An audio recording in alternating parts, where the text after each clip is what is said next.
Depuis le studio Reka Madougou, mesdames et messieurs, bonjour et bienvenue sur Une Minute dans le Monde. Réunion sous tension à la CEDEAO, la communauté ouest-africaine se réunit en urgence ce jeudi 8 février 2024 sur fond de crise politique au Sénégal et de différends importants avec les militaires au pouvoir au Burkina Faso, au Mali et au Niger. Le Conseil de médiation et de sécurité de l'organisation ouest-africaine a annoncé que les ministres des Affaires étrangères se trouveraient à Abuja, la capitale du Nigeria, pour discuter des problèmes sécuritaires et politiques actuels de la région. La présence du ministre sénégalais n'est pas confirmée pour le moment. Après le report de la présidentielle sénégalaise, la CEDEAO a exhorté Dakar à respecter son calendrier électoral initial. Mais elle suit de plus en plus de critiques qui remettent en cause son influence sur ses États membres. Élection au Pakistan au thème d'une campagne morose ternée hier mercredi par la mort de 28 personnes dans 2 attentats à la bombe revendiqués par le groupe État islamique près des bureaux de candidats dans la province du Baloutchistan. Les Pakistanais élisent ce jeudi les 336 députés du Parlement fédéral et renouvellent les assemblées provinciales.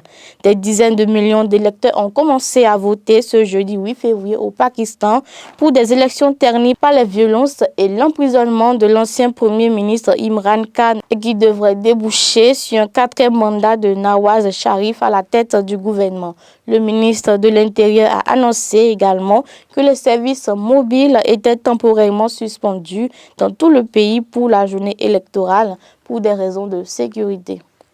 En Libye, tentation d'une restauration monarchique, on entend de plus en plus sa voix. Le prince héritier de Libye, Mohamed Reda Senoussi, prépare le terrain pour jouer un rôle politique majeur dans l'avenir de son pays. Depuis plusieurs mois et de façon plus rapprochée depuis la mi-janvier, le monarque multiplie les rencontres diplomatiques à l'étranger avec les membres des différentes tribus et les dignitaires libyens. Des rendez-vous dont il ne se cache pas et qu'il affiche sur les réseaux sociaux X. Cet émir, exilé à Londres depuis l'enfance, n'est autre que le petit-fils d'Iris Ier qui a régné entre 1951 et 1969 sur le pays avant d'être renversé cette année-là par le colonel Kadhafi. Lagos et la Somalie interdisent l'utilisation des plastiques à usage unique. Le gouvernement local de Lagos a interdit l'utilisation des plastiques à usage unique. Rappelons que chaque année, 130 000 tonnes de déchets finissent dans les eaux nigérianes.